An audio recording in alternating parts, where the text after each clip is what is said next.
Oke, sehat Pak. Bagus. Rambut Pak. Ongkos kerja cek Pak. Oh, akhirnya di dia. Di Brimob. Enggak Pak, di Opit Polda. Opit Polda tugasnya di dia. Nungguan tangkal itu. Maka sering monyet Pak. Assalamualaikum. Wilujeng Sumpi, Kang Willy. Kayak gitu. Alhamdulillah. Gitu deh. Sakinten. Alhamdulillah. Ini dulu mbahnya yang urusan gali-galian. Nah, sekarang sudah kembali ke titah Pajajaran. Amin. Nah, Alhamdulillah. gitu. Gunung temenang di Arug, Sagara temenang di Bedah. Telepat. Susukan kudu diurus, Sagara kudu dipiara. Mehirup, subur makmur, gemah ripah, roh jinawi. Leres. Daya jelema nu hirup neteng terem ayam kumuru gunung. Gitu, leres. Telepat leres pisan. Janten meureun urang ayeuna ka payuna mah teu aya deui kiwati saling mikanya sareng alam. Ya, tempat orang teh bangke lamun urang harus bisa kalam ku bumi teu ditarima, ku langit teu diterima. Ka gunung ditutup, kagara ditolak rek balik ka mana marah kayangan si garahwana sia teh. Malin kejantenan seperti kitu alin. Hoyong ditampi ku sagala kasayang. Ya, siap. Urusan karuhun ya Pak, urusan karuhun. Gak, saya gini, saya itu kan orang yang sangat, orang dulu menganggap saya cerita Pajajaran mistik. Padahal itu kan landscape. Jadi Pajajaran itu pinter dalam merumuskan tata ruang wilayah yang memiliki kearifan, karena spiritnya kan agamanya alam. Ini mulai perjalanan saya ini akhirnya menjadi undang-undang juga kan. Dari marahnya saya tebang bambu. Terus Sangga Buana, oh ini problemnya di sini. Nah kemudian kan rumusannya setiap industri itu harus berdampak pada lingkungan. Negara kita kan sistem bagi hasilnya belum, ini yang kita ingin tuh sudah jadi undang-undang. Jadi setiap pengelolaan sumber daya alam yang tersuburkan harus masyarakat sekitar. Konsep lumbung aja kan, kita kan gunain gudang bulog itu kan pakai itu tuh, pakai tembok. Akhirnya kan harus ekspor atau impor pendingin, pengatur suhu kan. Padahal kita itu sudah tahu itu kalau gudang itu pakai kayu, pakai bilik. Itu bisa dibuktikan di Badu, di Cipta Gelas 100 tahun padinya nggak berubah. Leuit. Nah, kita ini nggak mau belajar pada kearifan. Padahal orang tua dulu penghitungannya udah tepat. Yang saya kemarin ngomong sama Kementan itu, saya bilang kan, yang padi lokal itu segera didata. Jangan ego bahwa hasil dokter dan insinyur aja yang diakui, bersertifikasi. Hasil orang-orang yang arif di desa juga harus mulai disertifikasi. Kan kalahnya kita sama Cina itu.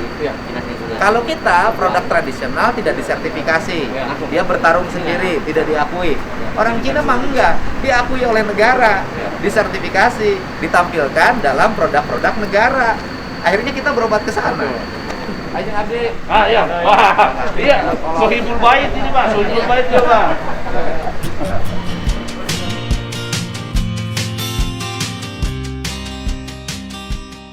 Ini saya sama Akang Willy. Kang Willy. Dulu yang nguasain area penambangan liar. Penambangan liar emas atau peti istilahnya ya. Peti istilahnya. Di Gunung Pongkor. Pongkor. Ada berapa ribu penambang liar? Ada 70.000. Ya Allah. Ya. Dari Sabang sampai Merauke. Jadi penambangan liar di Pongkor itu bukan orang sini saja. Bukan. Warga di sini tidak sebanding dengan pendatang. Jumlah pendatang lebih banyak dari banyak pendatang lokal lokal. Dibanding lokal yang ada. 70.000. 70.000. Yang sekarang Berarti kalau seberapa lubang 70.000 itu? ya itu satu lubang itu kan bisa berbagi banyak orang dengan berebutan dulu. Dulu berapa lubang? Ya ribuan Pak. Ribuan lubang. Ribuan lubang Pak. Ribuan lubang ya. Jadi satu lubang oleh bersama. Kalau bersama. Salome, Iya. salubang rame-rame. Dan tidak terlepas daripada perebutan. Berkelahi udah biasa. Berkelahi sudah biasa dulu orang. Konflik udah biasa. Konflik sudah biasa. Waduh. Seperti itu. Pak Willy itu waktu itu nambang juga. Sama nambang juga. Nambang dan mengendalikan. Termasuk itu. Jadi Jagger lah. Dia Jaggernya tahu nggak? Aduh, Jagger penambangan liar di Gunung Fongkor. Menurut para penambang, Hampir hanya 70.000. Ya. karena pada saat itu dari mulai Papua sampai Aceh ada di sini. Oh, dari Papua sampai Aceh Berbagai macam provinsi di sini ada di sini. dulu. Sehari menghasilkan berapa ratus kilogram emas? Ya kalau dulu itu Antam terkalahkan. Kalah sama yang liar. Sama yang liar. Karena ketika memang ada sedikit gejolak Antam diserang. Dulu. Oh. Ada sedikit? Ada kalau Gitu. kalau kemudian itu ada operasi, Ya. Antam dihantam. Iya. Itu dulu. Setelah 2015 dibubarkan dengan kepeduliannya pemerintah. Gitu. Maka alhamdulillah di situ bubarlah dari luar sana. 70.000 itu menghasilkan berapa kilo sehari? Rupanya sehari 70.000 itu di zaman dulu itu bukan kilo, hitungannya Ton. sampai kintal. Oh, kintal. Ton enggak sih? Kintal emas. Kintal emas. Nyampe 7 kintal sehari. Tidak, Emas. tidak paling sekitar 5 kintal. Ya, sekitar 250 kilo Oh, ya. 2 kintal setengah per hari. dulu Itu. Jualnya kemana? Itu ada ke Rangkas, ada kemana aja bebas. Ke dijual. Penada? Ke Penada. Harganya berapa waktu itu? Waktu itu harga 12.000. 12.000. Iya. 12.000 kali 2. Oh, waktu itu ya. Waktu itu. 12.000 kan harga waktu itu. Iya. Hmm. Karena emas di sini di posisinya di atas. Hmm. Semakin dalam semakin tidak ada. Oh. Gitu. Jadi emas ini betul-betul habis untuk sekarang ini udah betul-betul terkikis habis. Oh, 2 kintal setengah per hari. Iya. Hasil penambangan Hasil liar. penambangan liar. Dikoordinasikan oleh Bos Willy. Tidak juga. Oh, tidak juga. Itu bebas. Karena pada saat itu pun juga yang sering kali mengingatkan kepada masyarakat, ya alhamdulillah. Dulu saya sebagai perusak, sekarang saya bertanggung jawab untuk memperbaiki. Itu Bapak.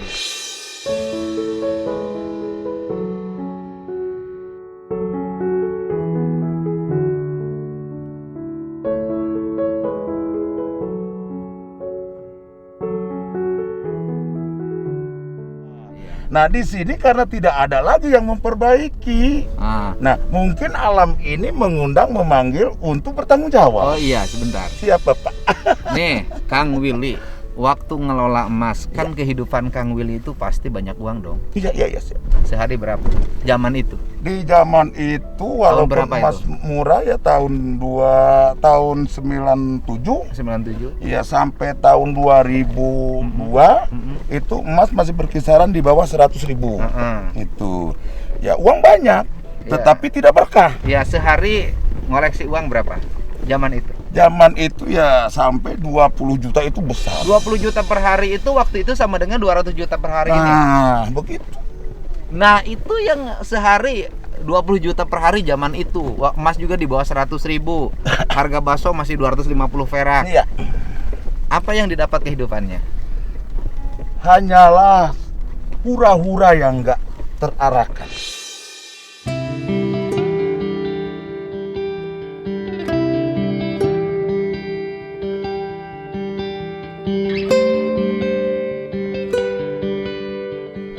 Kehidupannya gurandil atau peti di zaman era dulu seperti itu. Makanya di sini pantas dikatakan kartil. Maupun itu narkoba, maupun itu perempuan, maupun Masuk di sini penuh. Oh, jadi Dulu. tempat penambangan itu narkoba masuk. Nah, Perempuan masuk. iya. Gitu. Di luar daripada aneka tambang. Yang dari liarnya itu. Yang liar itu pokoknya tiap hari pesta. Pesta. Narkoba, pesta minuman, Nah, perempuan. Nah, itu Kebayang seperti eta itu. yang Prabu. Marah. Perih. Nah, ya Allah. Aduh. Sehingga di situ banyak menangis 2012, Pak. Menangisnya gimana? Nah, karena melihat saudara-saudara yang ada di bantaran kali nangis tanpa bisa merasakan itu air sebagai sumber kehidupan.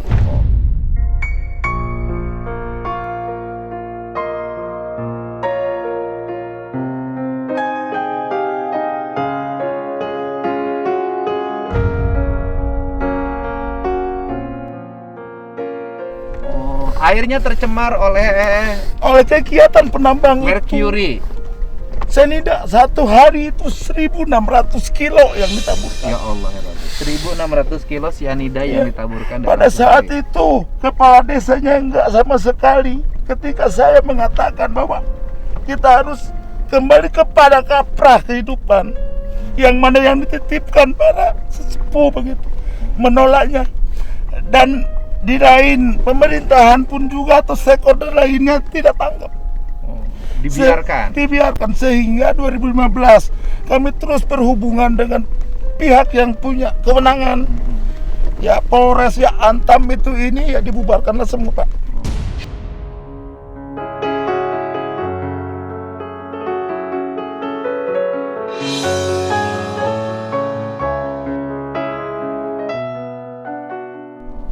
Nah, jadi tiap hari racun cyanida ditebarkan ke sungai?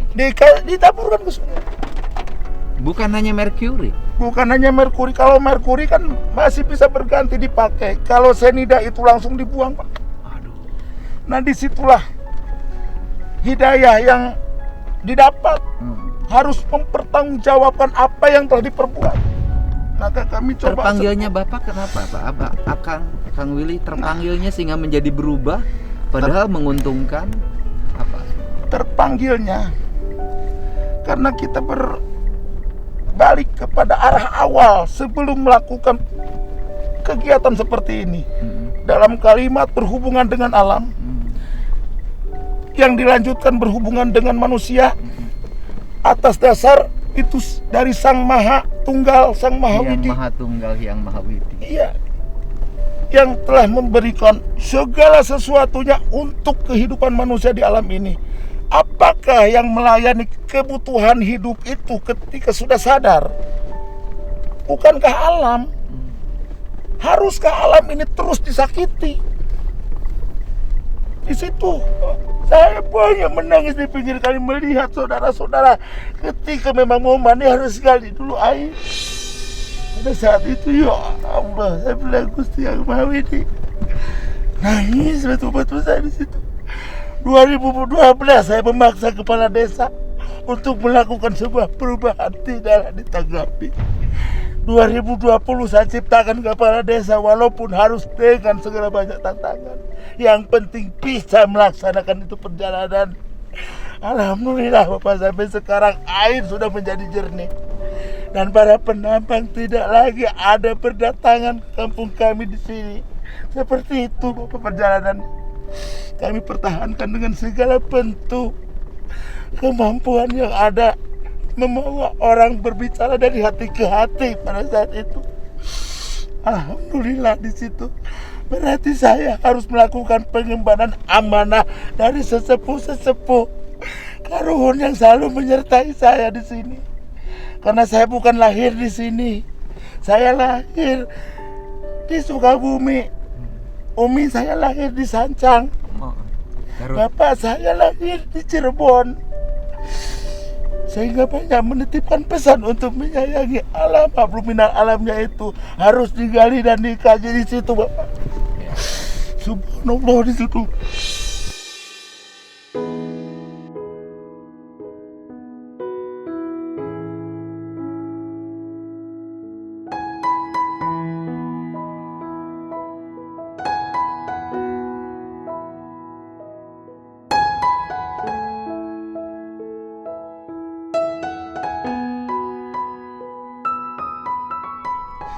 Saya merasa bangga, merasa bahagia setelah saya banyak berbuat, banyak dikunjungi para pejabat ke sini. Allah, saya bilang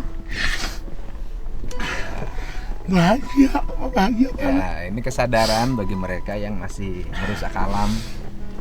Ini yang sudah punya kesadaran bahwa alam itu bagian dari diri kita. Iya. Dan secara alami ya, saya bisa bertemu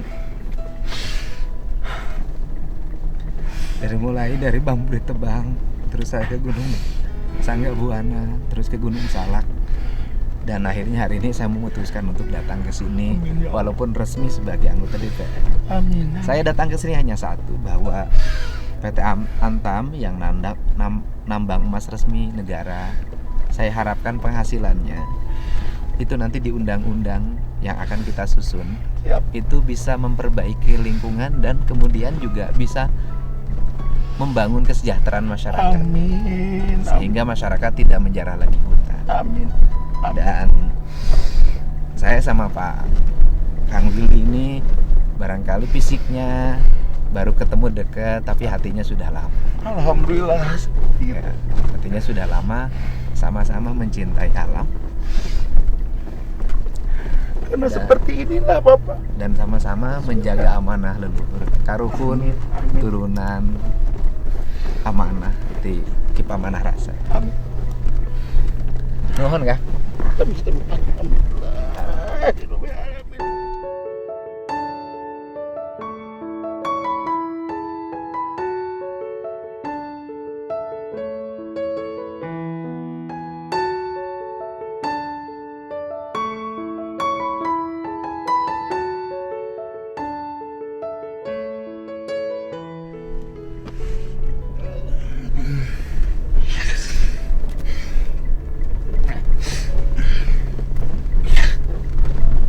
Ini naik kalau ini terus. Ya, Kalau dulu area penambangannya yang nanti kita lihat itu kalau penambangannya tidak mungkin bisa terjangkau Bapak. jauh ya. Jauh, karena kalau kita ini sekarang menuju kepada tolak ukur yang bisa menyekat, tidaklah akan terjadi lagi penambangan. Oh iya. Karena Sekarang- kali ini adalah salah satu hulu sungai yang digunakan dulu dari hilir sampai hulu itu untuk pengolahan.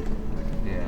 Nah, kita sekatlah dengan running ini, peternakan ikan. Oh, sekarang Gitu. disekat. Iya, disekat-sekat, dibangun seperti wisata. Yang nambang tuh dulu jalan kaki Jalan kaki ke gunung Bapak. ke gunung. Betul. Tapi ke gunung walaupun jalan kaki jauh, perempuan bisa masuk. Nah, perempuan ini pinggir kali Bapak. Dijajakan ya di pinggir. Iya, pinggir kali itu warung-warung dan pengolahan semua. Sampai ke kampung. Oh. Kampung, sekarang kampung sudah bersih Bapak. Hmm. Alhamdulillah. Ya, kebetulan di Desa Bantar Karet diminta untuk menasehati atau penasehat. Di BUMDes pun juga sama. Alhamdulillah. Itu untuk menasehati gitu, dan ditunjuknya sebagai penasehat itu untuk melakukan sebuah perubahan demi pemandirian masyarakat dalam ekonominya tanpa harus ada lagi ketergantungan gitu apa.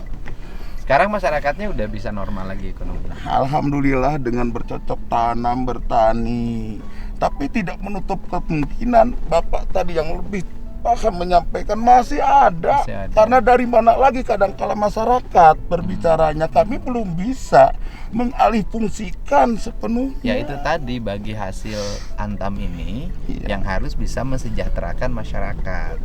Minimal kan mendorong untuk Iya. tidak menambang liar lagi, Betul. tapi ada kompensasi dari negara Iya. terhadap warga sekitar, modal kerja, pengembangan pertanian, Iya. pendidikan anak-anaknya. Betul. Gitu kan. Ini yang menjadi harapan kita sebenarnya.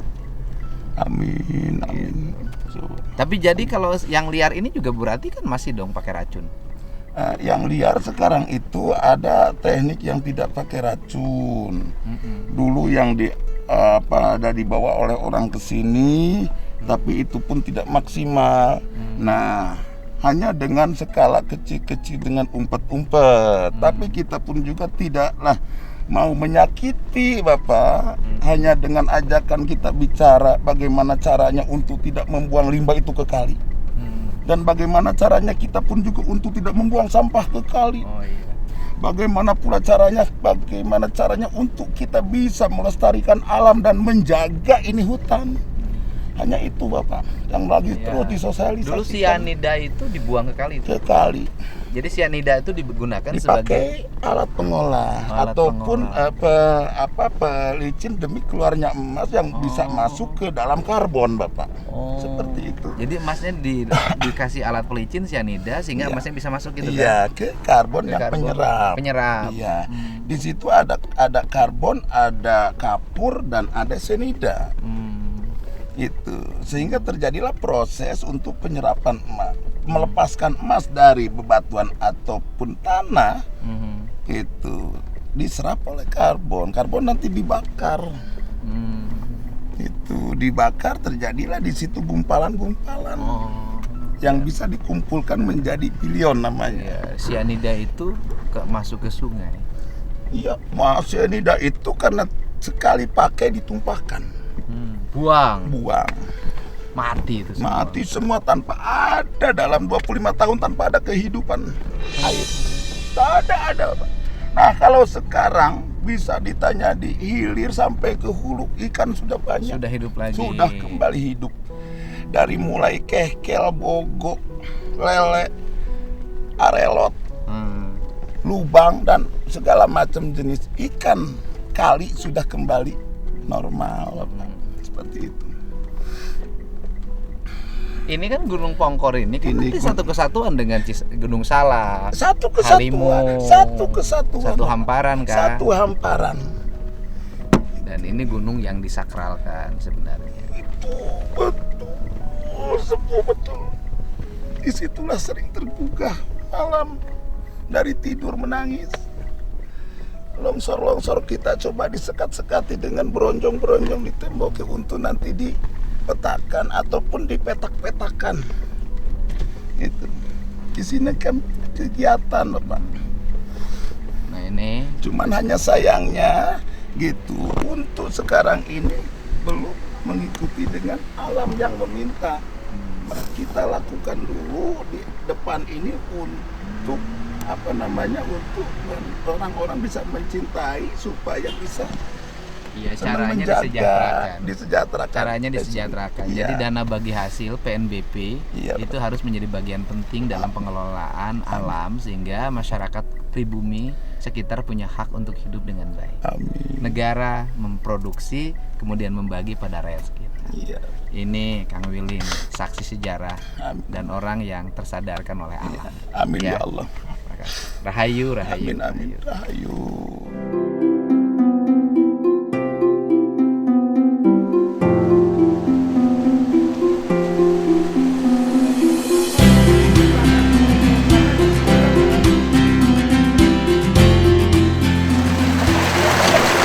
Airnya kotor. Penuh racun sianida. Penuh merkuri. Sekarang berubah menjadi bersih. Jernih. Ikan masnya keren. Dulu kalau mau ngopi tinggal tidur, kocek-kocek minum mati. Kalau sekarang sehat.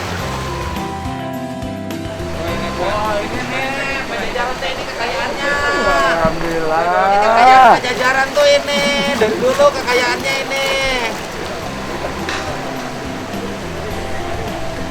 Udah kia cai, ampun. Pak. Alhamdulillah. Persis kayak obat Bapak pada saat kita ciptakan.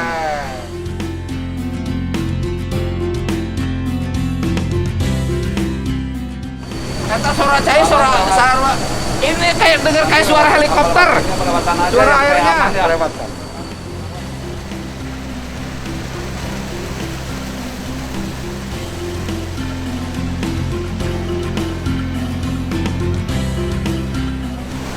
Suara air kan suara helikopter.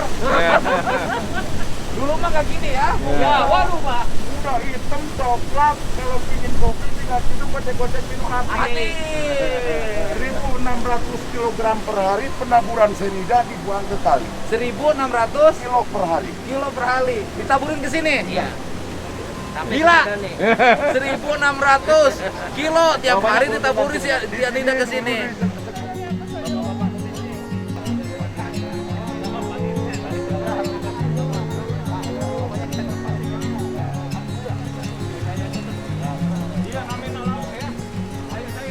Lauk emas ya? Lauk emas ya? Sapur rahayu. Dilepaskan selama jalan.